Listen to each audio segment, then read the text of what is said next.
Technical details आमच्याकडे आलेले आहेत, काही फॉरेन्सिक डिटेल्स देखील आलेले आहेत. त्याच्या सगळ्याचं कोरॅबरेशन होऊन मग या संदर्भातलं बोलणं हे योग्य होईल. मंत्र्यांकडनं कुठेतरी याबद्दल जी विधानं येत आहेत ती आक्षेपार्ह मानली जात आहेत. संजय सावकर असं म्हणतात की ही घटना केवळ पुण्यातच नाही घडली तर देशभरात घटना घडतात. योगेश कदम म्हणाले की तरुणीनं प्रतिकार केला नाही म्हणून घटना घडली.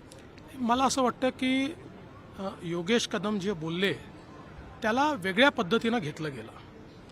योगेश कदम जे बोलण्याचा प्रयत्न करत होते त्यात माझा स्वतःचा असा समज आहे की ते सांगण्याचा प्रयत्न करत होते की हा क्राऊडेड एरिया आहे, लोक होते, ही बस काही आतमध्ये नव्हती, ही बाहेरच होती, पण लोकांना प्रतिकार होताना त्या ठिकाणी लक्षात आला नाही असं सांगण्याचा त्यांचा प्रयत्न होता. तथापि ते नवीन आहेत, यंग मिनिस्टर आहेत, काही करण्याचा प्रयत्न करतात. त्यामुळे मी त्यांना हा सल्ला देईल की अशा प्रकरणात बोलताना थोडं अधिक सेन्सिटिव्ह आपल्याला बोललं पाहिजे, कारण बोलताना काही चूक झाली तर त्याचा समाज मनावर एक वेगळ्या प्रकारचा परिणाम होतो.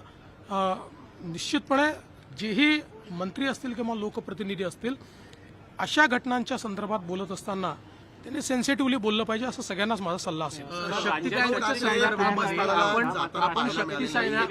या उलट विजय वडेट्टीवार असतील, रोहित पवारांसारखे सुद्धा विरोधी पक्षातील नेते तिथे जाताना पाहायला मिळाले होते. ज्याचा सनातनवर विश्वास आहे, ज्याला हिंदू जीवन पद्धती ही त्या ठिकाणी प्रिय आहे, असे सगळे लोक कुंभमध्ये गेले. काही लोक नाही गेले, त्याची वेगळी कारणं असू शकतात. मी काही कोणी गेलं नाही म्हणून त्यांचं सनातनवर प्रेम नाही असं म्हणणार नाही. त्यांची आपली कारणं असतील. जे गेले त्यांचं प्रेम आहे असं आपण समजूया, केवळ दाखवण्याकरता गेले नाहीत असंही आपण समजूया. महिला सुरक्षेच्या संदर्भामध्ये एक विधेयक आपण बनवलं होतं. महिला सुरक्षेच्या संदर्भामध्ये शक्ती कायदा आपण बनवला होता, परंतु राष्ट्रपतींनी तो सहीशिवाय परत पाठवला अशी एक माहिती समोर आली आहे. काय नेमकं तथ्य आहे? असं नाही आहे. शक्ती कायदा जो आपण तयार केला होता तो अनेक कायद्यांचा अधिक्षेप करणारा कायदा होता आणि त्याच्यामध्ये मेजर जो केंद्रीय होम विभागाने त्या ठिकाणी काही ऑब्जेक्शन घेतले होते. त्यामध्ये सुप्रीम कोर्टाचे काही निर्णय होते ज्या निर्णयावरही तो अधिक्षेप करत होता. त्यामुळे तो अधिकार राज्याला नाही, म्हणून याच्यामध्ये काही बदल हे करण्याची आवश्यकता होती. तथापि त्याच्यातले काही बदल करायच्या आधी केंद्र सरकारने नवीन कायदे तयार केले आणि आपण शक्ती कायद्यामध्ये ज्या गोष्टी टाकल्या होत्या त्यातल्या बहुतांश गोष्टी या केंद्राच्या नवीन संहितेमध्ये त्या ठिकाणी कव्हर झालेल्या आहेत. म्हणून आता आम्ही याचा पुन्हा आढावा घेऊ आणि आवश्यकता असेल तर नवीन अमेंडमेंट सहित या संदर्भातली पुढची कारवाई करू. आणि एकंदरीत महाराष्ट्रद्रोहींना पापाचा क्षालन करता येणार नाही असे उद्धव ठाकरे म्हणतात. आणि दुसरी महत्वाची गोष्ट म्हणजे साहित्य संमेलनाचा दाखला दिला. त्यांनी बटेंगे तो कटेंगे म्हणणाऱ्यांसमोर शमीमा अख्तरांनी ज्या प्रकारे मराठी भाषा गीत गायलेलं आहे त्यांना तर तुम्ही काय उत्तर द्याल? उद्धव ठाकरे हे अशा गोष्टी बोलत असतात. रोज जर त्याला उत्तर द्यायला लागलो तर एवढा वेळ थोडी माझ्याकडे आहे.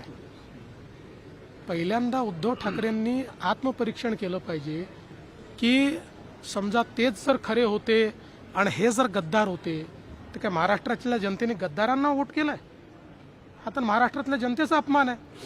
महाराष्ट्रातल्या जनतेने ज्यांना निवडून दिलं आणि शिवसेना म्हणून ज्यांच्यावर शिक्कामोर्तब केला त्याला तुम्ही गद्दार म्हणताय. मला वाटतं तुम्ही आरसा बघितला पाहिजे असं माझं मत आहे.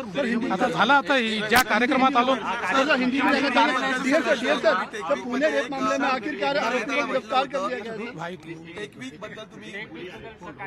टेकवीक बद्दल सांगताना तुम्ही स्टार्टअप बद्दल सांगताना एक हब म्हणून सांगितलं होतं. दुसरी गोष्ट म्हणजे आज एशियातला सगळ्यात मोठा AI इव्हेंट मुंबई टेकवीक हा मुंबईमध्ये पार पडला.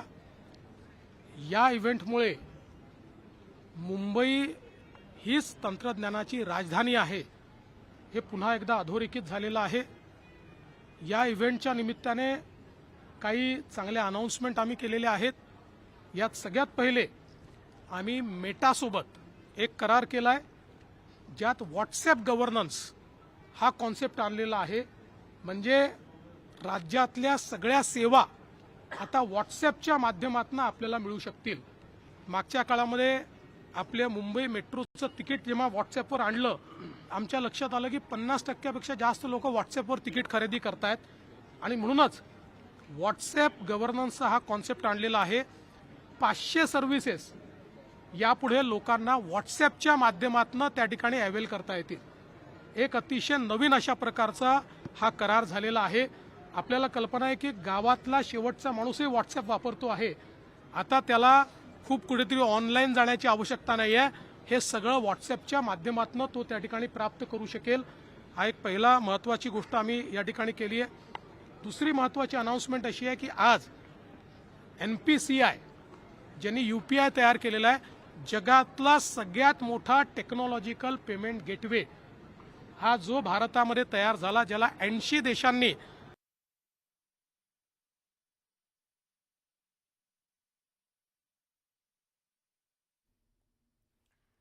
एकूणच सगळ्या राज्यातल्या घडणाऱ्या घडामोडींवरती मुख्यमंत्र्यांना प्रश्न विचारले जात आहेत आणि ज्या आजच्या कार्यक्रमासाठी ते आहेत त्याबद्दल सुद्धा ते बोलतायत. मुख्यमंत्री देवेंद्र फडणवीस माध्यमांशी बोलतायत.